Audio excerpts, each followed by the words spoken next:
ತಿಳ್ಕೊಡ್ರಿ ನನ್ನ ಗುರುರಂದ ಸವಾಲಿನ ಉತ್ತರ. ಮಾಧವ ಮಹಾರಾಜನು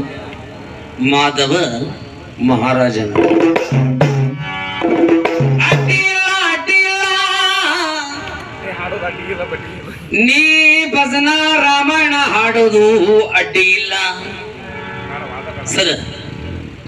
ನೀವು ಸ್ವಲ್ಪ ವಿಚಾರ ಮಾಡ್ರಿ. ರಾವಣನ ಪಾತ್ರ ತಗೊಂಡು ಹಾಡದವ್ರು ಅವ್ರ, ಇಲ್ಲಿ ರಾಮನ ಪಾತ್ರ ತಗೊಂಡು ಹಾಡಕತ್ತವ್ರು ನಾವು. ರಾಮ ಸೀತನ ಕಳ್ಕೊಂಡು ಹೋದ್ಮೇಲ ಎಲ್ಲೆಲ್ಲಿ ಹೋಗಿ ಏನೇನು ಮಾಡಿ ಯಾವಾಗ ಲಂಕಾಕ ಹನುಮಂತ ಬರ್ತಾನನ್ನು ವಿಷಯಕ್ಕೆ ಬಂದೇವ್ರಿ ಹಿರಿಯರ. ಇವ್ರಿಗೆ ಏನ್ ಹೇಳ್ತಾರ, ನಾವು ಅಲ್ಲಿ ಸುಗ್ರೀವ್ ಹೇಳಿದ್ರೆ ಅಲ್ಲಿ ಹೇಳ್ತಾರ.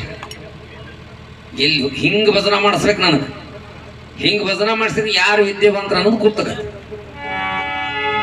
10 ಪಾದ ಕಲ್ತು ಡೌಲ್ ಮಾಡಂಗಿಲ್ಲ. ಕಿಂದಮ ಋಷಿ ಜಿಂಕೆ ರೂಪ ಸಂಭೋಗ ಮಾಡಕತ್ತ. ಯಾಕೆ ಜಿಂಕೆ ಅದ? ಆನೆ ಆಗ್ಬೋದಾಗಿತ್ತು, ಒಂಟೆ ಆಗ್ಬೋದಾಗಿತ್ತು.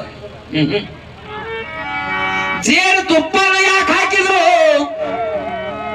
ಆ ಕೌರವ್ರು ಹುಟ್ಟಬೇಕಾದ್ರೆ ಗಡಿಗ್ಯಾಗ. ಇಂಥವೆಲ್ಲ ಬಾಳ ವಿಚಾರದವ್ರಿ ಮಹಾಭಾರತದಾಗ.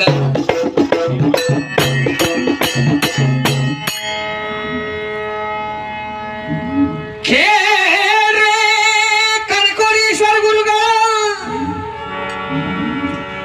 ರಾಮಾಯಣದಾಗ ನೀವು ಹೇಳುವಂತ ವಿಚಾರ ನಾ ಹೇಳುವುದದು. ಯಾಕೆ ಟೈಮ್ ಪಾಸ್ ಮಾಡಾಕತ್ರಿ ತೋಟದ ಹೊನಗುಂದಾಗ? ಈಗ ಕೌರವ್ರು ಹೆಂಗ್ ಹುಟ್ಟಿದ್ರಂತ ನೀವು ಹೇಳಿದ್ರಿ, ಪಾಂಡವ್ರು ಹೆಂಗ್ ಹುಟ್ಟಿದ್ರಂತ ನಾ ಹೇಳ್ತೇನೆ ಕೇಳಿ. ವನವಾಸಕ್ಕೆ ಹೋಗಿದ್ಲು, ನಾರು ಬಟ್ಟೆಯನ್ನುಟ್ಟು ಸೀತಾದೇವಿ. ದಾಗಿನ್ ಎಲ್ಲಿಂದ ಬಂದು ಅಂತ ಕೇಳ್ತಾರೆ ನಮ್ಮ ಕನಕೋರಿ ಈಶ್ವರ ಗುರುಗಳ. ಸರ್, ಕಾಲುಂಗ್ರ, ಕೊರಳನ್ ತಾಳಿ, ಕಿವಿಯನು ಇದು ಮುತ್ತೈತನಕ್ಕೆ ಇರುವ. ಇವನು ಬಿಟ್ಟು ಹೋಗಿರೋಲ್ಲ ಸೀತಾದೇವಿ, ಅವನು ಹಾಕೊಂಡು ಹೋಗಿರ್ತಾಳ. ಮತ್ ಇವ್ ದಾಗಿನ ಹೌದೋ ಅಲ್ಲೋ?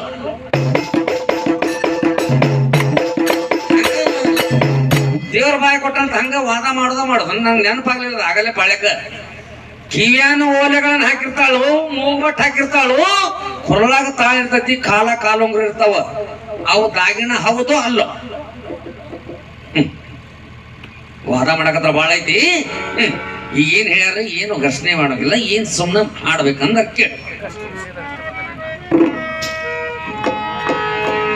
ಗಂಡ ಹೆಂಡರು ಕುಂತಾರು, ಮಕ್ಕಳಂತ ಇವ್ರು ಚಿಂತೆ ಮಾಡ್ತಾರ.